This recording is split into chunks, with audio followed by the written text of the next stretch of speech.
Bugun men juda muhim masalani tushuntirib beraman. Pensiya olayotgan fuqarolar tibbiy komissiyadan o'tishga majbur qilinadimi? Kimlar uchun bu talab haqiqatdan ham majburiy, kimlar esa behuda xavotirga tushmasligi kerak. Bu ma'lumot har bir pensionerga, nogironlik pensiyasi olayotganlarga, pensiya yoshidagi ota-onasi bor farzandlarga va ijtimoiy nafaqa bilan yashayotgan oilalarga bevosita tegishli. Hozir ko'pchilik hamma pensionerlar qayta tekshiruvdan o'tadi. Komissiyaga bormasa pensiya to'xtaydi. Hujjat topshirmasa pul berilmaydi degan gaplarni eshitib vahmaga tushyapti. Men bugun shu gaplarning qaysi biri to'g'ri, qaysi biri noto'g'ri, qaysi holatda ehtiyot bo'lish kerakligini oddiy tilda tushuntiraman. Kanalga hoziroq obuna bo'ling, videoga like bosing, chunki bunday ma'lumotni bilgan odam o'z huquqini himoya qila oladi. Bilmagan odam esa navbatda sarson bo'lishi yoki pensiya to'lovida muammoga duch kelishi mumkin. Avvalo men bir narsani aniq aytaman. Oddiy yoshga doir pensiya olayotgan barcha fuqarolar avtomatik tarzda tibbiy komissiyadan o'tishga majbur qilinadi degan gapni har doim ham to'g'ri deb bo'lmaydi. Pensiya tizimida turli toifalar bor. Birinchi toifa bu yoshga doir pensiya. Ya'ni fuqaro qonunda belgilangan pensiya yoshiga yetgan, ish staji va badal hujjatlari asosida pensiyaga chiqqan. Bunday odamning pensiyasi odatda uning sog'lig'i bo'yicha emas, yosh va mehnat staji bo'yicha belgilanadi. Shuning uchun oddiy yoshga doir pensiya olayotgan odamdan faqat yosh pensiyasi sababli tibbiy komissiya talab qilinishi mantiqan ham, amaliy jihatdan ham har doim asosli bo'lavermaydi. Ikkinchi toifa esa nogironlik pensiyasi yoki nogironlik nafaqasi olayotgan fuqarolar. Mana shu yerda tibbiy komissiya masalasi juda muhim bo'ladi. Chunki nogironlik darajasi mehnatga layoqat cheklanishi, kasallikning davomiyligi, reabilitatsiya holati va guruh muddati tibbiy xulosa asosida belgilanadi. Agar fuqaroning nogironlik guruhi muddatli qilib berilgan bo'lsa, masalan 1 yilga, 2 yilga yoki qayta ko'rikdan o'tish sharti bilan berilgan bo'lsa, u holda belgilangan vaqtda tibbiy komissiyadan o'tish talab qilinadi. Komissiyadan o'tmasa, nogironlik guruhi tasdiqlanmay qolishi, natijada to'lov vaqtincha to'xtatilishi yoki qayta rasmiylashtirish talab qilinishi mumkin. Oldin ko'p holatda odamlar poliklinikaga borib, shifokorlar ko'rigidan o'tib, qog'oz shaklida hujjat yig'ar edi. Har bir shifokorning xulosasi, tahlillar, rentgen, uzi, davolanish varaqalari. Kasallik tarixi alohida papkaga joylanardi. Ayrim odamlar qaysi hujjat kerakligini bilmay, bir necha marta qatnardi. Endilikda ayrim jarayonlar elektronlashgani sababli ko'p ma'lumotlar tizim orqali ko'riladi. Lekin bu hujjat kerak emas degani emas. Aksincha, ma'lumotlar to'liq bo'lmasa, fuqaro men ro'yxatda ko'rinmayapman, mening kasalligim tizimga kiritilmagan, komissiya meni qaytarib yubordi degan muammolarga duch kelishi mumkin. Hozir eng katta o'zgarish shundaki, tibbiy komissiya masalasida nazorat kuchaygan. Davlat organlari pensiya va nafaqa to'lovlari haqiqatan ham huquqi bor shaxslarga berilishini tekshiradi. Bu nimani anglatadi? Agar odam nogironlik bo'yicha pensiya olayotgan bo'lsa, uning sog'lig'i holati haqidagi ma'lumotlar, qayta ko'rik muddati, tibbiy xulosa va hujjatlari mos bo'lishi kerak. Agar hujjatda muddati tugagan bo'lsa, komissiyadan o'tish sanasi kelgan bo'lsa, lekin fuqaro bormagan bo'lsa, tizimda savol tug'iladi. Buni oddiy misolda tushuntiraman. Masalan, 62 yoshli Bahrom aka yoshga doir pensiya oladi. U 35 yil ishlagan, pensiyasi mehnat staji asosida tayinlangan. Undan faqat pensionersiz, komissiyadan o'ting deyishsa, u avvalo bunday talab nimaga asoslanganini so'rashi kerak.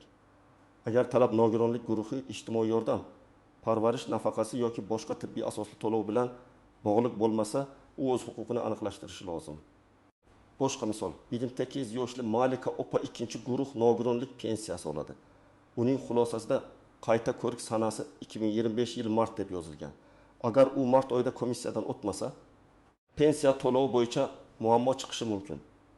Chunki uning pensiyasi aynan nogironlik guruhi mavjudligiga bog'langan. Bunday holatda men pensionerman, menga komissiya kerak emas deyish noto'g'ri bo'ladi. U albatta poliklinika orqali hujjatlarni yangilashi, shifokorlardan o'tishi va belgilangan tartibda tibbiy komissiyaga yuborilishi kerak. Men birinchi navbatda nogironlik pensiyasi yoki nogironlik nafaqasi olayotgan fuqarolarga e'tibor qarataman. Agar sizning nogironlik guruhingiz muddatli bo'lsa, qayta ko'rik sanasini albatta tekshiring. Ko'pchilik hali vaqt bor deb yuradi. keyin bir oy qolganda tahlil topshirish, shifokor ko'rigidan o'tish, navbat olish, xulosa yig'ish qiyinlashadi. Ayniqsa qishloq joylarda yashaydiganlar tuman markaziga bir necha marta borishga majbur bo'ladi. Agar hujjatlar to'liq bo'lmasa, komissiya ko'rmasligi yoki qo'shimcha tekshiruv so'rashi mumkin. Ikkinchi guruh xavotir olishi kerak bo'lganlar bu parvarishga muhtoj shaxslar. Masalan, keksa pensionda mustaqil yurishga qiynalsa, doimiy parvarish kerak bo'lsa, ayrim ijtimoiy yordamlar tibbiy xulosa bilan bog'liq bo'lishi mumkin. Bunday vaziyatda shifokor xulosasi kasallik tarixi va parvarishga muhtojlikni tasdiqlovchi ma'lumotlar muhim ahamiyatga ega. Uchinchi guruh bu kasb kasalligi yoki mehnatda jarohatlanish sababli to'lov olayotganlar. Masalan, odam zavodda ishlagan, ishlab chiqarishdagi jarohat sababli mehnat qobiliyati pasaygan. Bunday holatda ham tibbiy xulosa, mehnatga layoqat darajasi, jarohat oqibatlari va qayta ko'rik masalasi muhim bo'ladi. Komissiya bu odamning holati o'zgarganmi, sog'lig'i yaxshilanganmi yoki yomonlashganmi, qo'shimcha davolanish kerakmi degan savollarga javob beradi. To'rtinchi guruh bu hujjatlarda nomuvofiqlik bo'lgan fuqarolar. Masalan, pasportdagi ism familiya eski hujjatlarda yozuv bilan mos kelmaydi, kasallik tarixi boshqa tibbiyot muassasasida qolgan. Nogironlik xulosasi nusxasi yo'qolgan, elektron bazada ma'lumot chiqmayapti. Bunday odamlar komissiyaga borishdan oldin hujjatlarni tartibga solib olmasa, jarayon cho'ziladi. Agar siz faqat yoshga doir pensiya olayotgan bo'lsangiz, nogironlik guruhi bo'lmasa, tibbiy asosli qo'shimcha to'lov olmayotgan bo'lsangiz, unda barcha pensionerlar komissiyadan o'tadi degan gapdan darhol qo'rqib ketmang. Men bunday holatda birinchi navbatda pensiya jamg'armasi bo'limiga yoki mahalladagi ijtimoiy xodimga murojaat qilib, aynan sizning ismingiz bo'yicha qanday talab borligini aniqlashni tavsiya qilaman. Chunki ko'pincha umumiy gaplar noto'g'ri talqin qilinadi. Bir odam nogironlik pensiyasi bo'yicha komissiyaga chaqirilgan bo'lsa, qo'shnilar endi hamma pensionerlar chaqirilar ekan deb tarqatib yuboradi. Masalan, 6-7 yoshli Saodat opa oddiy yosh pensiyasi oladi. Unga qo'shnisi komissiyaga bormasang, pensiyang to'xtaydi degan. Saodat opa vahimaga tushib poliklinikaga boradi, navbatda turadi. Shifokorlar esa undan nima uchun kelganini so'raydi. Oxirida ma'lum bo'ladiki, u komissiyaga borishi shart emas. Chunki uning pensiyasi sog'lig'i bo'yicha emas. Mana shunday sarson bo'lmaslik uchun har bir odam o'z to'lov turi va hujjat asosini bilishi kerak. Yana bir misol, 7 yoshli Rustam aka yoshga doir pensiya oladi, lekin yaqinda insult bo'lgan. Farzandlari endi komissiyadan o'tkazsak, nogironlik guruhi berilishi mumkinmi deb o'ylaydi. Bu boshqa masala. Rustam aka yosh pensiyasi sababli majburiy komissiyaga bormaydi. Lekin sog'lig'i yomonlashgani uchun nogironlik belgilanishini so'rab tibbiy yo'llanma olishi mumkin. Demak, bu majburiyat emas, balki qo'shimcha huquqdan foydalanish bo'lishi mumkin. Eng ko'p xato shundan kelib chiqadi. Odamlar pensiya va nogironlikni bir-biriga aralashtirib yuboradi. Yoshga doir pensiya bir narsa, nogironlik pensiyasi boshqa narsa, ijtimoiy nafaqa yana boshqa narsa. Har birining hujjat talabi, tekshiruv tartibi, muddat va sababi farq qiladi. Shuning uchun sizga komissiyadan o'ting deyishsa, birinchi savolingiz shunday bo'lishi kerak. Bu talab qaysi to'lovim bo'yicha qo'yilyapti? Yosh pensiyami, nogironlik pensiyasimi? Parvarish nafaqasimi, qo'shimcha ijtimoiy yordammi? Ikkinchi savol, qayta ko'rik muddati qachon? Agar xulosada aniq sana ko'rsatilgan bo'lsa, uni o'tkazib yubormaslik kerak. Ba'zan odam bir oy kechikadi. Keyin to'lov vaqtincha to'xtaydi. Keyin qayta tiklash uchun yana ariza, hujjat, komissiya hisob-kitob kerak bo'ladi. Bu esa asab, vaqt va pul sarfi degani. Uchinchi savol, hujjatlarim to'liqmi? Komissiya og'zaki gapga qarab qaror chiqarmaydi. Menga qiyin, yuragim og'riyapti, belim og'riyapti degan gaplar albatta muhim, lekin ular tibbiy hujjatlar bilan tasdiqlanishi kerak. Tahlil, tashxis, shifokor xulosasi, davolanish tarixi, kasalxonadan chiqish varaqasi, dori-darmonlar ro'yxati, tekshiruv natijalari bo'lmasa, komissiya to'liq baho bera olmaydi. Keling, men bir nechta aniq vaziyatni tasavvur qilib tushuntiraman. Birinchi vaziyat. 31 yoshli ayol ikkinchi guruh nogironlik pensiyasi oladi. U diabet kasalligi bilan ro'yxatda turadi. Ko'zda asorat bor. Oyoqlarida qon aylanishi yomonlashgan. Uning nogironlik guruhi 1 yilga berilgan. Agar u belgilangan muddatdan 2 oy oldin endokrinolog, okulist va terapevt ko'rigidan o'tib tahlillarni yangilasa, komissiyaga tayyor bo'ladi. Qaror ham tezroq chiqadi. Agar u oxirgi haftagacha kutsa, shifokor ta'tilga chiqishi, tahlil natijasi kechikishi, navbat bo'lmasligi mumkin. Natijada to'lovda uzilish xavfi paydo bo'ladi. Ikkinchi vaziyat, 65 yoshli erkak oddiy pensiya oladi, lekin unga mahallada hamma tibbiy komissiyaga borar ekan, deyishadi. U poliklinikaga boradi, ammo hech qanday yo'llanma yo'q. Bu odamning asosiy vazifasi vahmaga tushish emas, balki pensiya jamg'armasidan yozma yoki elektron tarzda aniqlik kiritish. Agar uning pensiyasi faqat yoshga doir bo'lsa, komissiya talab qilinmasligi mumkin. Lekin agar u qo'shimcha ravishda nogironlik bilan bog'liq imtiyoz olayotgan bo'lsa, unda vaziyat o'zgaradi. Uchinchi vaziyat, 59 yoshli fuqaro 3-guruh nogironlik olgan. Lekin so'nggi yillarda davolanishga bormagan, tahlil topshirmagan, shifokor ko'rigidan o'tmagan. Komissiya kelganda u men hali ham kasalman deydi. Lekin oxirgi tibbiy hujjatlari 2 yil oldingi. Bunday holatda komissiya qo'shimcha tekshiruv talab qilishi mumkin. Chunki kasallikning hozirgi holati tasdiqlanishi kerak. Demak, nogironlik guruhi bor odam har yili kamida o'z yo'nalishdagi shifokor nazoratida bo'lishi. Kasallik dinamikasi hujjatlarda aks etishi kerak. 4-vaziyat, pensioner boshqa viloyatdan ko'chib kelgan. Tibbiy hujjatlari eski yashash joyidagi poliklinikada qolgan. Yangi joyda elektron bazada hammasi ko'rinmasligi mumkin. U komissiyaga yaqin qolganda hujjat qidirsa, vaqt yetmaydi. Shuning uchun ko'chib kelgan pensionerlar va nogironlik to'lovi oluvchilar birinchi navbatda yangi poliklinikaga ro'yxatga turishi, eski tibbiy kartasidan ko'chirma olishi.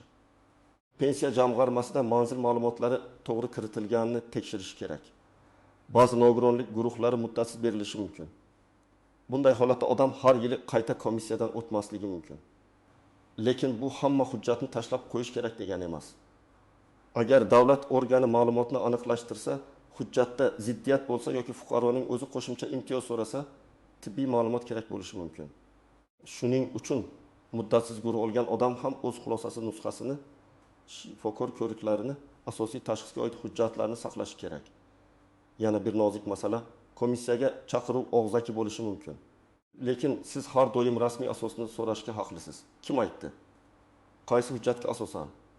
Qaysi sana belgilangan? Qanday hujjat olib kelishim kerak degan savollarni berish uyat emas. Aksincha, bu o'z huquqini biladigan odamning to'g'ri harakati. Agar sizga telefon orqali aytsa, qaysi tashkilotdan qo'ng'iroq qilinganini, xodimning ismini, murojaat sababini yozib oling. Yana bir xatolik. Odamlar vositachilarga ishonib qoladi. Men komissiyadan o'tkazib beraman. Pul bersangiz guruhni saqlab qolamiz. Hujjatni tezlashtiramiz degan gaplarga ishonmang. Tibbiy komissiya qonuniy tartibda. Tibbiy asoslar bilan ishlash kerak. Agar haqiqiy kasallik, hujjat, shifokor xulosasi bo'lsa, siz rasmiy yo'l bilan harakat qilishingiz kerak. Noqonuniy yo'l nafaqat pulingizni ketkazadi, balki keyinchalik hujjatlaringizda muammo tug'dirishi mumkin. Endi men sizga aniq qadamlarni aytaman. Birinchi qadam, qaysi turdagi pensiya yoki nafaqa olayotganingizni aniqlang. Buni pensiya jamg'armasi bo'limidan, davlat xizmatlari orqali yoki mahalladagi mas'ul xodimlardan bilib olishingiz mumkin. Sizga to'lov yoshga doirmi, nogironlik bo'yichami, boquvchisini yo'qotganlik bo'yichami yoki ijtimoiy nafaqami aniq bo'lishi kerak. Ikkinchi qadam, agar sizda nogironlik guruhi bo'lsa, xulosadagi muddatni tekshiring.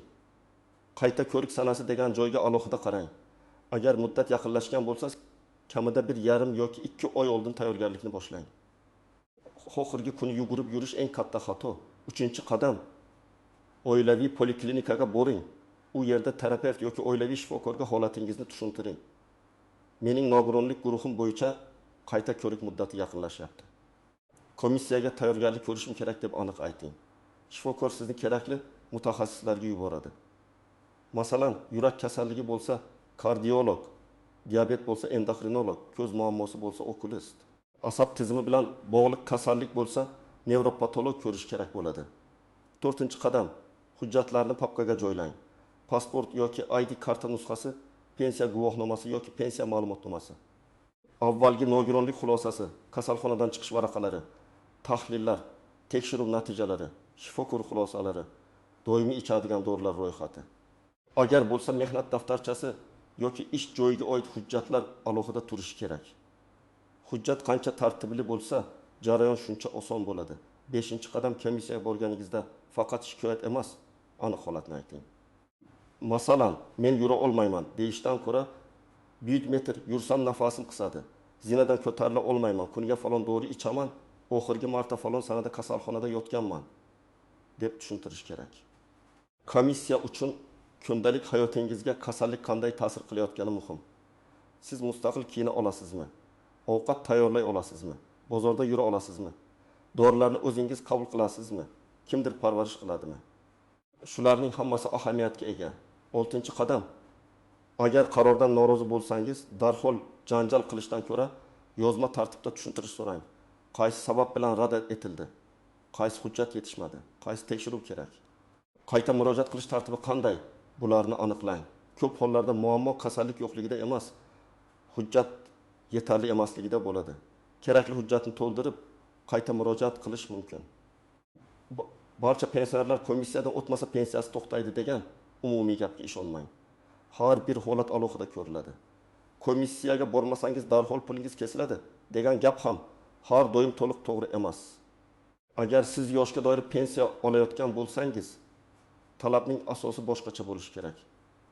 Agar nogironlik pensiyasi olayotgan bo'lsangiz, qayta ko'rik muddatini o'tkazib yubormaslik juda muhim. Dokument kerak emas. Hammasi bazada bor degan gapga ham 100% ishonmang. Elektron tizim bor, lekin ayrim ma'lumotlar kiritilmagan, eski hujjatlar raqamlashtirilmagan, boshqa tumandagi ma'lumot ko'rinmasligi mumkin. Shuning uchun asosiy hujjatlarning nusxasi o'zingizda bo'lsin. Ayniqsa kasalxonadan chiqish varaqasi, tashxis yozilgan xulosa, tahlil natijalari va avvalgi komissiya qarorini yo'qotmang. Bir marta guruh olganman. Endi umrbod hech narsa kerak emas degan fikr ham xavfli. Agar guruh muddatsiz bo'lsa boshqa gap, lekin muddatli bo'lsa albatta qayta ko'rik bo'ladi. Ba'zi kasalliklar vaqt o'tishi bilan yengillashishi yoki og'irlashishi mumkin. Komissiya aynan shuni baholaydi. Agar sizning ota-onangiz pensioner bo'lsa, ayniqsa ularning yoshi katta, eshitish sust, hujjat ishlariga qiynal olsa, ularni yolg'iz tashlab qo'ymang. Men farzandlarga shuni tavsiya qilaman. Ota-onangizning pensiya turi, nogironlik xulosasi, qayta ko'rik muddati va tibbiy kartasi qayerda ekanini bilib qo'ying. Ko'p pensionerlar bolalarini ovora qilmay deb yuradi. Keyin muddat o'tib ketadi. Keyin esa hamma shoshiladi. Farzandlar uchun eng oddiy ro'yxat shunday: ota-onaning ID kartasi nusxasi, telefon raqami, yashash manzili, poliklinika raqami, oilaviy shifokor ismi, asosiy kasalliklari, ichadigan dorilar, oxirgi kasalxonada yotgan sanasi va nogironlik hujjati. Bu ma'lumotlar tartibli bo'lsa, komissiya jarayoni ancha yengil kechadi. Agar keksa odamning o'zi bora olmasa, shifokordan uyga ko'rik tartibi bor yo'qligini so'rash kerak. Ayrim og'ir bemorlar uchun alohida tartib bo'lishi mumkin. Lekin buni og'zaki taxmin bilan emas, poliklinika va mas'ul tashkilotdan aniq bilish kerak. Bugungi mavzuda eng muhim fikr shuki, hamma pensionerlar bir xil emas. Hamma to'lovlar ham bir xil asosda berilmaydi. Yoshga doir pensiya olayotgan odam bilan nogironlik pensiyasi olayotgan odamning majburiyati farq qiladi. Agar sizning to'lovingiz tibbiy xulosa bilan bog'liq bo'lsa, komissiyadan o'tish masalasiga jiddiy qarang. Muddatni tekshiring, hujjatlarni yig'ing, poliklinikaga vaqtida boring, rasmiy ma'lumot oling. Agar siz oddiy yosh pensiyasi olayotgan bo'lsangiz, vahimaga tushmang. Lekin sizga aytilgan talabning asosini albatta aniqlang. Men sizga tavsiya qilaman. Bugun hujjatlaringizni bir marta ko'zdan kechiring. Pensiya turi qanday? Nogironlik xulosasi bormi? Qayta ko'rik sanasi qachon? Tibbiy hujjatlar qayerda saqlanadi? Shularni tekshirib qo'ying. Ertaga muammo chiqqandan ko'ra, bugun o'tim daqiqa vaqt ajratib aniqlashtirish ancha oson. Sizningcha pensionerlarni tibbiy komissiyadan o'tkazish tartibi adolatlimi yoki bu jarayon soddalashtirilishi kerakmi? Fikringizni izohlarda yozib qoldiring. Agar bu ma'lumot sizga foydali bo'lgan bo'lsa, videoga like bosing, yaqinlaringizga yuboring va kanalga obuna bo'ling. Men esa keyingi videolarda pensiya, nafaqa, imtiyozlar va tibbiy huquqlar bo'yicha eng muhim yangiliklarni oddiy tilda tushuntirishda davom etaman.